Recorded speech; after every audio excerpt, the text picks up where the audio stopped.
উপদেষ্টা নাহিদ ইসলাম কি বিএনপিকে কঠিন কোনো ইঙ্গিত দিল?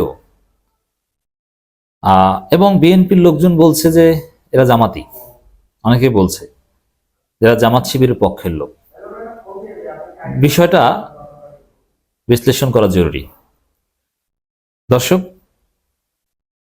নাহিদের একটা বক্তব্য অন্তর্বর্তী সরকারকে ব্যর্থ প্রমাণের চেষ্টা করছে রাজনৈতিক দলগুলো। শুধু কথা বলেনি, রাজনৈতিক দলগুলোকে অভিযোগ করেনি, এই অভিযোগটা এমন সময় করেছে যেটা আরো বেশি তাৎপর্যপূর্ণ, এবং বিদেশি প্রতিনিধিদের সাথে বৈঠক শেষে এই অভিযোগ করেছে। এখন রাজনৈতিক দলগুলো ব্যর্থ প্রমাণ করার চেষ্টা করছে। বেসিক্যালি এই কথা বললে প্রথম ইঙ্গিতটা যায় বিএনপির দিকে। এই জন্য নাহিদের এই বক্তব্যে খেপেছে বিএনপি।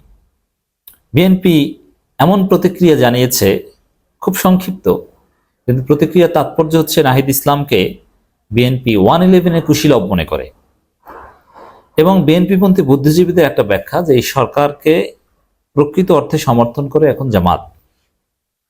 অতএব এই সরকারকে টিকিয়ে রাখতে যেহেতু মাঠের সমর্থন দরকার, সেটা কারা করছে বা কারা করবে, যে ছাত্ররা করবে আর জামাত করবে। এ কারণে জামাতকে যথেষ্ট গুরুত্ব দেয়। জামাত ছাত্ররা এক, আর বিএনপিকে আলাদাভাবে দেখে, 111 আনতে চায়, সেনাবাহিনী আনতে চায়। মানে এরকম একটা ধারণা বিএনপিপন্থী বুদ্ধিজীবীদের মধ্যে, যাদের ব্যাকগ্রাউন্ড বাম, তারা বিশ্বাস করে। আমরা নাহিদের বক্তব্যটা একটু দেখি। অন্তর্বর্তী সরকারকে ব্যর্থ প্রমাণের চেষ্টা করছে রাজনৈতিক দলগুলো। হ্যাঁ, রাজনৈতিক দলগুলো ব্যর্থ প্রমাণের চেষ্টা করছে, এতে কোনো সন্দেহ নেই। এই বক্তব্য সঠিক, এটা আমরা আলাদাভাবে ব্যাখ্যা করেছি।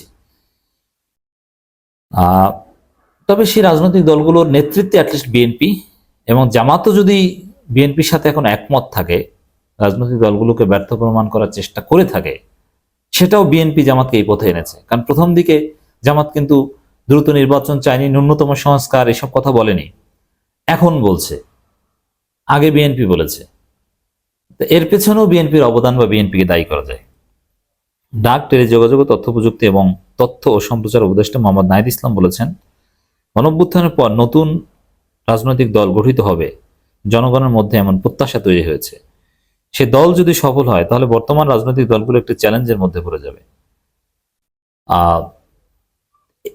এই কারণে বিএনপি নতুন রাজনৈতিক দল চায় না, আর বিএনপি রাজনৈতিক দল গঠন হওয়ার আগেই দ্রুত নির্বাচন চায়। বিএনপির আক্ষেপের জায়গাটা বুঝতে পারছেন? তো এই যে কথাটা, রাজনৈতিক দলগুলো একটি চ্যালেঞ্জের মধ্যে পড়ে যাবে, প্রধানত নাহিদ এখানে বিএনপিকে ইঙ্গিত করেছেন, কঠিন ইঙ্গিত।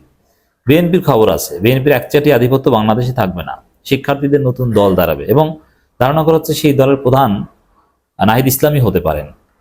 তো দর্শক, অতএব নাহিদ ইসলাম এই যে রাজনৈতিক দলগুলোকে দায়ী করা, সরকারকে ব্যর্থ করার চেষ্টা করবে এবং পুরাতন দলগুলো চ্যালেঞ্জের মুখে পড়বে, এই বক্তব্যগুলো তার প্রাইমারিলি বিএনপিকে ইঙ্গিত করেছেন, এতে কোনো সন্দেহ নাই। এখানে বিএনপিকে দায়ী করা হয়েছে। দর্শক, দ্বিতীয়ত যদি আমরা বলি, হ্যাঁ, নতুন দল গঠিত হলে জামাত ইসলামীও ডেফিনেটলি চ্যালেঞ্জের মধ্যে পড়বে। কারণ জামাতের অনেক ছেলেরা, শিবিরের অনেক ছেলেরা নতুন দল করবে, অলরেডি গিয়েছে। অর্থাৎ জামাতও এটা ভালোভাবে নিচ্ছে না, বিএনপির মতো বিরোধিতা করছে না, কিন্তু জামাত ইজ বিব্রত। তিনি আরো বলেন, রাজনৈতিক দলগুলো চাইছে দেশের সংস্কার তাদের রাজনৈতিক সরকার অধীনই হোক, তাই তারা বর্তমান অন্তর্বর্তী সরকারকে ব্যর্থ প্রমাণ করার চেষ্টা করছে। তারা রাজনৈতিক দলগুলো সংস্কার পরিবর্তে নির্বাচনকে বেশি প্রাধান্য দিচ্ছে। অ্যাবসলিউটলি রাইট, এটা জামাতও করছে এখন। তবে দেখেন, এই যে বিএনপি নেতা ডক্টর খন্দকার মোশাররফ হোসেন বলেছেন যে অন্তর্বর্তী সরকারের মাধ্যমে সংস্কার সম্ভব নয়, এর মানে এই সরকারকে ব্যর্থ প্রমাণ করার চেষ্টা করছে যে আমরাই সবকিছু করব। জামাত যদিও মাঝে মাঝে বলছেন ন্যূনতম সংস্কার, এবং তারাও বলছে সব সংস্কার তাদের পক্ষে সম্ভব নয়। অতএব নাহিদ ইসলামের বক্তব্য সঠিক, কিন্তু যতই সঠিক হোক, জামাত বিএনপির সাথে কিছুটা মিললেও শিক্ষার্থীরাও জানে যে আসলে জামাত এখানে মূল সমস্যা না, মূল সমস্যা হচ্ছে বিএনপি।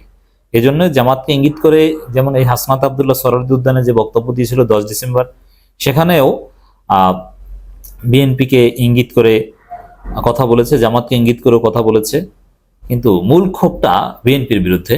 কারণ জামাত শিক্ষার্থীদেরকে, আমিরে জামাতের যে দৃষ্টিভঙ্গি, তাতে কিছু কিছু বিষয়ে তাদের রাজনৈতিক অবস্থানে ইখতিলাফ হলেও শিক্ষার্থীদেরকে প্রতিপক্ষ হিসেবে ট্রিট জামাত করবে না, তাদের বিরুদ্ধে প্রচারণা চালাবে, তাদের বিরুদ্ধে নির্বাচনে দাঁড়াবে। মানে এই জায়গায় জামাত যেতে চাইবে না। এই জন্যে আপনার কাছে মনে হতে পারে যৌক্তিকভাবেই যে শিক্ষার্থীরাও মনে হয় জামাতের পক্ষে, ছাত্র উপদেষ্টারাও মনে হয় জামাতের পক্ষে, আর জামাতও মনে হয় তাদের পক্ষে। দিন শেষে এটা আপনার মনে হবে। কারণ কি, জামাত যতই বিব্রত বোধ করুক নতুন দল শিক্ষার্থীদেরকে নিয়ে, তারা অ্যাটলিস্ট তাদের বিরুদ্ধে সরাসরি দাঁড়াবে না, প্রচারণা চালাবে না। তাহলে এটা দ্বিমুখী নীতি। যেভাবে আমির জামাত এদেরকে ডিমোরালাইজ করেছেন, তাদের বিরুদ্ধে নির্বাচন করার সুযোগ নেই। নাহিদ ইসলাম বলেন, একটি অভ্যুত্থানের মধ্য দিয়ে অন্তর্বর্তী সরকার বাংলাদেশের দায়িত্ব নিয়েছে। এটি একটি অভিনব ঘটনা, যা এর আগে কখনো ঘটেনি। পৃথিবীর অন্য দেশে এমন হয়েছে কিনা আমার জানা নেই। আমরা এরকম পরিস্থিতি কাজ করার চেষ্টা করছি। তো এই পরিস্থিতিতে স্বাভাবিক যে সরকারকে রাজনৈতিক দলগুলো সহযোগিতা করে, কিন্তু উল্টো তাড়াতাড়ি শেষ চলে যান, 90 দিনে নির্বাচন দেন, নানান কথাবার্তা বলছে। অতএব তারা ব্যর্থ প্রমাণ করার চেষ্টা করছে, এটা শতভাগ সঠিক। আন্তর্জাতিক ভাবে নানানভাবে অপপ্রচার চালানো হচ্ছে, এটাও জানিয়েছেন। গণ অভ্যুত্থানকে অনেককে ঠিক মতো ব্যাখ্যা করতে পারছে না। গণ অভ্যুত্থানকে বিএনপি ঠিক মতো ব্যাখ্যা করছে না। বিএনপি গণ অভ্যুত্থানকে ভুলভাবে দেখছে।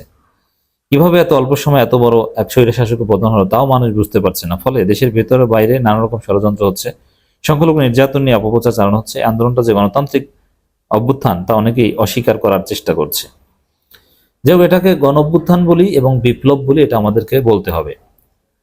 তো নাহিদ ইসলামের যে আলোচিত বক্তব্য, যার প্রেক্ষিতে ফখরুল বলেছেন যে রাজনীতি বিরোধী বক্তব্য, এই বক্তব্য দ্বারা মূলত বিএনপিকে ইঙ্গিত করেছেন। আর জামাত শিবিরের পক্ষে না হলেও জামাতও কখনো আসিফ নাহিদদের বিপক্ষে যাবে না, আর আসিফ নাহিদও জামাতের বিপক্ষে যাবে না।